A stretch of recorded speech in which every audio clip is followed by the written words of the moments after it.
So September 2020, we came here, met the clients and a real estate agent and did a pre-purchase inspection. At that meeting, Craig and I brought a concept plan to show the clients what could potentially be done with this place. And turns out, a month later, they purchased the property. And so we delved straight into the design, went with the clients and the architects to every meeting along the way and got a set of drawings together that enabled us to dive right into demolition first day back of 2021. Our in-house team's doing a great job here, parts of the house that the clients wanted to keep and protect, considering it's 100 years old. So demolition was a big part of this project. Now, about 50 to 60% of the way through the build. It's come a long way. We're starting to put it all back together. We've got the new subfloor in, we've got wall frames in, ceiling frames in. We've stripped out a lot of the internal walls, lots of beams going in. Most of the first fix is under the way now as well.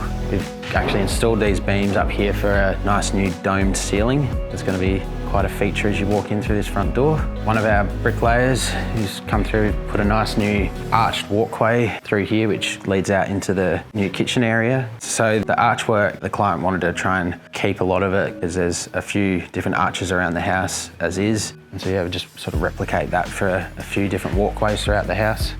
In here, this is the main bathroom and it's going to be quite a special one. In this bathroom and the master ensuite as well, there's going to be a skylight going in which will be up here, so it'll come up this wall, but then the other 3 ceiling spaces will actually come in and curve up into the skylight. I just love the big open rooms. I love that in all of the wet areas they're going to have different finishes on the brass.